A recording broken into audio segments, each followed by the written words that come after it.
अस्सलाम वालेकुम। आज के इस लेक्चर में हम डिस्कस करेंगे कि कॉबवेब थ्योरम क्या होता है और इस थ्योरम का नाम कॉबवेब क्यों है और ये क्या हमें एक्सप्लेन करता है।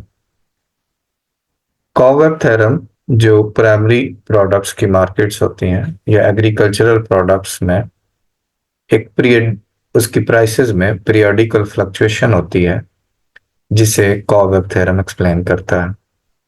एक पीरियड में प्राइस बहुत हायर साइड पे होती है और दूसरे पीरियड में प्राइस बहुत लोअर साइड पे चली जाती है। इस पीरियोडिकल फ्लक्चुएशन जो कि प्राइसेस में होता है इसे कॉवेब थ्योरम एक्सप्लेन करता है। इसे कॉवेब क्यों कहते हैं? क्योंकि इसके लिए जो ग्राफ बनता है तो ग्राफ की शेप एक मकड़ी के जाले की तरह की होती है, इसलिए इस थ्योरम को कॉवेब थ्योरम कहते हैं। जैसे कि हमारे यहाँ एक वेजिटेबल है पोटैटो, तो पोटैटो की एक पीरियड में प्राइस 100 रुपीज पर केजी पे भी चली जाती है या इससे भी ऊपर चली जाती है, और दूसरे पीरियड में ये price 20 rupees per KG, 15 rupees per KG तक नीचे लोअर साइड पे भी चली जाती है। तो ऐसा क्यों होता है? या बहुत सारी ऐसी जैसे हैं प्याज है, जैसे पोटैटो है, कुछ और चीजें भी हैं जिसकी प्राइस में एक पीरियोडिकल फ्लक्चुएशन रहती है। ऐसे क्यों होता है इसको हम देखेंगे।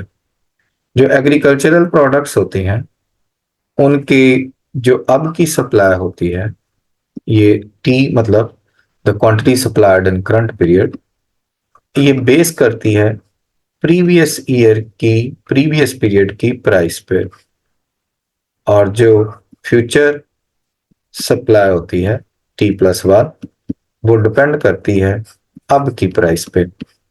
चूंकि जब आपने चीज को प्रोड्यूस करने का डिसीजन लेना है और जब आपकी एक्चुअल प्रोडक्शन आती है उसमें एक लैग होता है। चूंकि वो फौरी तौर पर चीज प्रोड्यूस नहीं हो सकती, उसको एक टाइम पीरियड रिक्वायर होता है जिसमें वो उस चीज की प्रोडक्शन हो सकती होती है। तो अब अगर अब की प्राइस को देखकर अगर आप डिसीजन लेंगे तो आप फसल को क्रॉप को कब तैयार कर सकेंगे फ्यूचर के लिए। और जब आपने प्रीवियस पीरियड की प्राइस को देखा तो आपने अब उसके लिए जो प्रोडक्शन है वो मार्केट में ला सकते हैं, उसके सप्लाई को ला सकता है। तो जैसे कि अगर सपोज एक किसान को मिल रहे थे 100 रुपीज पर केजी पर, उसकी जो इस वक्त अगर उसका पोटैटो है मार्केट में इस वक्त प्राइस मिल रही है, तो उसने देखा कि ये जिसने पोटैटो लेके आया था जो फार्मर, वो तो बड़ा अमीर हो गया और उसको बड़ा फायदा हो गया और उसने उस पे से लाखों कमा लिए। तो नेक्स्ट पीरियड के लिए बहुत सारे जो फार्मर हैं वो क्या सोच रहे होंगे? वो सोचेंगे कि ये जो वेजिटेबल है या पोटैटो की प्रोडक्शन जो है ये बड़ी बेनिफिशियल है। तो वो सिर्फ एक बंदा नहीं सोच रहा, बहुत सारे सोच रहे हैं।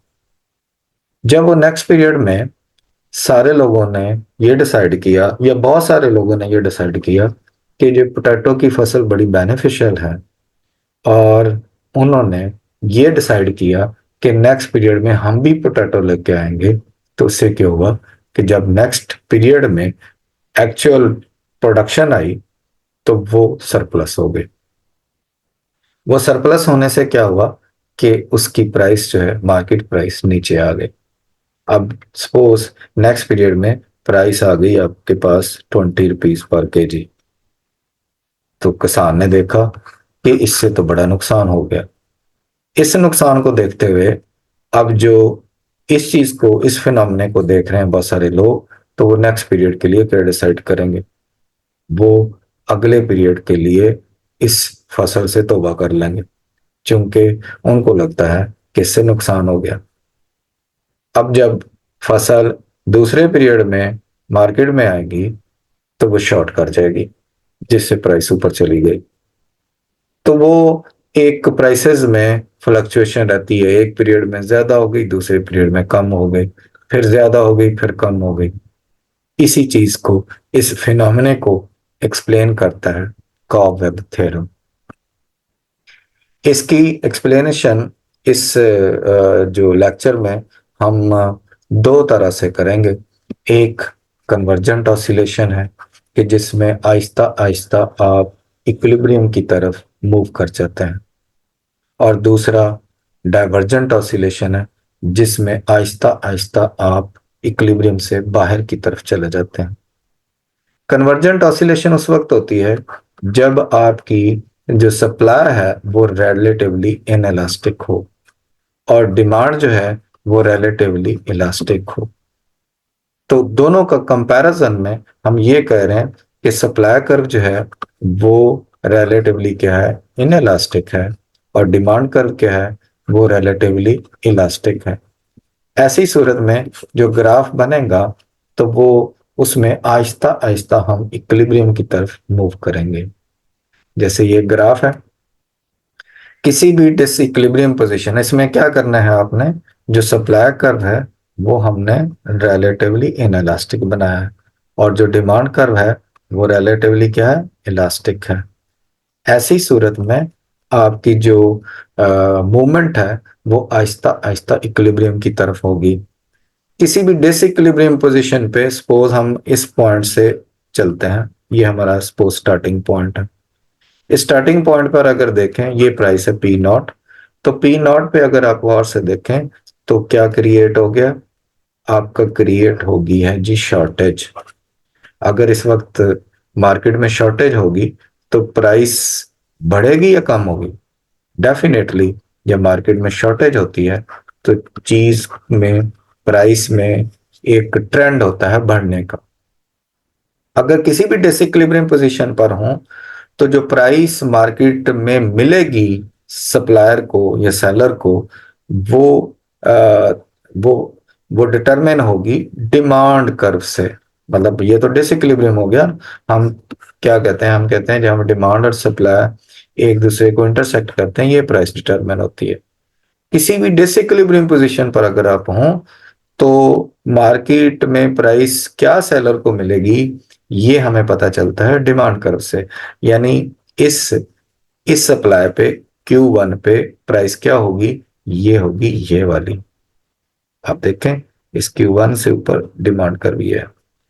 अब अगर शॉर्टेज की वजह से प्राइस मिली एक सेलर को, सप्लायर को, प्रोड्यूसर को P1, तो इस प्राइस को देख के बाकी जो सेलर हैं वो क्या सोचेंगे, वो सोचेंगे कि यार ये तो बड़ा अच्छी चीज है, ये तो बड़ा अच्छी प्राइस दे गया, हमें भी ये चीज जो है वो प्रोड्यूस करनी चाहिए। तो वो नेक्स्ट पीरियड में वो ज्यादा विलिंग होंगे चीज को प्रोड्यूस करने के लिए, ये कम, तो डेफिनेटली वो चीज को ज्यादा प्रोड्यूस करेंगे। जब प्रोडक्शन पहले से ज्यादा होगी तो अगेन आप डिसइक्विलिब्रियम पोजीशन पे हैं। आपने ये प्राइस दे के डिसीजन लिया और इस प्राइस पर सप्लाई ये हो गई, तो अब आपको इस क्वांटिटी के लिए ये प्राइस P1 नहीं मिलेगी, तो अब आपको प्राइस क्या मिलेगी, ये मिलेगी जाके आपको, ये डिमांड से पता चलेगा ये वाली, यानी P2। अब P2 पर जब सप्लायर का, प्रोड्यूसर का, सेलर का लॉस हुआ तो वो नेक्स्ट पीरियड में सप्लाई को क्या करेगा, वो नेक्स्ट पीरियड में सप्लाई को कम कर देगा। अब कम क्वांटिटी पर प्राइस मिलेगी ये। तो हो क्या रहा है कि जब आपकी ये क्वांटिटी थी तो प्राइस आ गई ये, जब आपकी ये प्राइस है तो नेक्स्ट क्वांटिटी ये आ गई, तो इस क्वांटिटी पर प्राइस ये आ गई। तो इसका मतलब ये हुआ कि आप किस तरह से मूव कर रहे हो। आप यहां से चले थे, पहले आप ये गए, ये गए, ये गए, इस तरह, ये ये अब आपकी मूवमेंट किस तरफ होती जा रही है, आहिस्ता आहिस्ता आप टुवर्ड्स इक्विलिब्रियम मूव करते जा रहे हैं। और ऐसा कब होगा, जब आपकी इलास्टिसिटी सप्लाई जो है वो इन इलास्टिक होगी या लेसर देन वन होगी, और जो इलास्टिव डिमांड है वो ग्रेटर देन 1 होगी। तो ये इसको क्या कहते हैं? This is called the convergent oscillation. जो चीजें अहम हैं, जो चीजें अहम हैं कि पता होना चाहिए कि कॉवेब थ्योरम क्या है। तो एक्चुअली ये पीरियोडिकल फ्लक्चुएशन को एक्सप्रेस करता है। किस मार्केट में? अमूमी तौर पर एग्रीकल्चरल मार्केट में। क्यों होती है? क्योंकि जब आप चीज को बनाने का डिसीजन ले रहे होते हो तो आपके हाथ में अभी प्रोडक्शन नहीं होती। प्रोडक्शन के लिए आपको टाइम लगना है, और वो सपोज आप नेक्स्ट पीरियड में जाके जब चीज लेके आते हैं तो पता ये चलता है कि बहुत सारे लोगों ने वही फैसला किया हुआ है। ऐसे ही हमारे यहाँ एजुकेशन में भी है कि क्या अगर आज आपको लग रहा है कि सपोज आईटी में जो है आईटी की एजुकेशन में बहुत पैसा है, या आप कहते हो बिजनेस एजुकेशन में बहुत पैसा है, या आप कोई और एजुकेशन जिसमें आप कहते हो कि बहुत पैसा है, और सारे लोग उस लाइन को चूज करना शुरू कर देते हैं, उस लाइन को चूज करना शुरू कर देते हैं, तो उसकी जो सप्लाई है वो आफ्टर 4 years, आफ्टर 6 years जब मार्केट में आएगी, तो अगर उस वक्त सरप्लस हो जाए तो उसकी जो आपकी जो उसका पैसे हैं, जो उसका आपका वेज रेट है, वो नीचे चला जाएगा। क्योंकि बहुत सारे लोग मार्केट में होंगे, उतनी उसकी डिमांड नहीं होगी। तो ऐसा इस वजह से होता है कि इम्बैलेंस हो जाता है डिमांड और सप्लाई के दरमियान। प्रोवेब में जो दूसरा केस हम डिस्कस करेंगे वो है डाइवर्जेंट ऑसिलेशन। डाइवर्जेंट ऑसिलेशन में क्या होता है कि आहिस्ता आहिस्ता आप इक्विलिब्रियम से बाहर की तरफ मूव करते जाते हैं। ये कब होता है? जब आपकी इलास्टिव सप्लाई रिलेटिवली ग्रेटर हो, यानी सप्लाई कर्व आपका इलास्टिक हो और डिमांड जो है वो रिलेटिवली इनइलास्टिक हो। सपोज ये एक आपके पास ग्राफ है। हम अगर इस पॉइंट से चलें, इस पॉइंट से चलें, इस पॉइंट पर क्या है कि आप देखें ये एक शॉर्टेज है। शॉर्टेज की वजह से क्या आएगी? प्राइस आपकी ये मिलेगी सेलर को। जब एक हायर प्राइस मिली सेलर को तो नेक्स्ट पीरियड में वो मार्केट में इतनी सप्लाई लेके आ रहा है। इस सप्लाई के साथ जो उसकी प्राइस है वो नीचे चली गई, P2 आ गई। तो P2 प्राइस पर नेक्स्ट पीरियड में वो सप्लाई कितनी लाएगा? वो ये है, जब मार्केट में वो उसकी जो क्वांटिटी है उसमें शॉर्टेज आ गई तो उसको प्राइस क्या मिलेगी? अब वो आपको P2 नहीं मिलेगी, P3 मिलेगी। जब P3 प्राइस मिली तो उसके लिए वो क्या सोचेगा? अगले पीरियड में वो बहुत सारे लोग उस चीज को प्रोड्यूस करने के लिए विलिंग होंगे।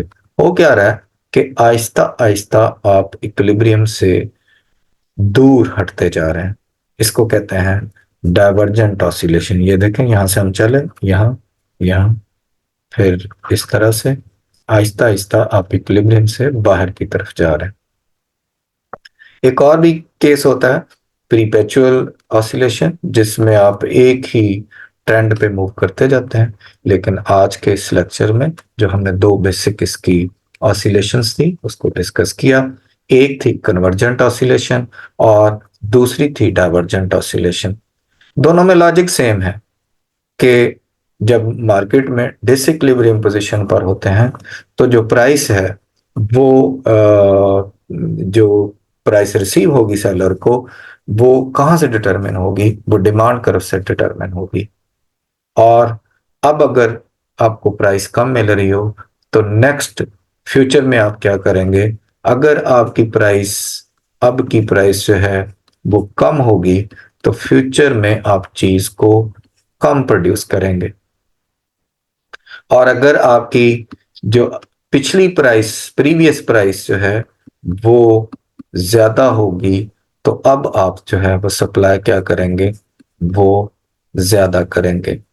तो जो आपका अब की सप्लाई है वो पिछली प्राइस पर, और जो फ्यूचर सप्लाई है वो अब की प्राइस पर डिपेंड करती है। आज के लिए बस इतना ही। इंशाल्लाह फिर किसी और लेक्चर में किसी के साथ अहम टॉपिक के साथ हाजिर होंगे। जज़ाकल्लाह खैर।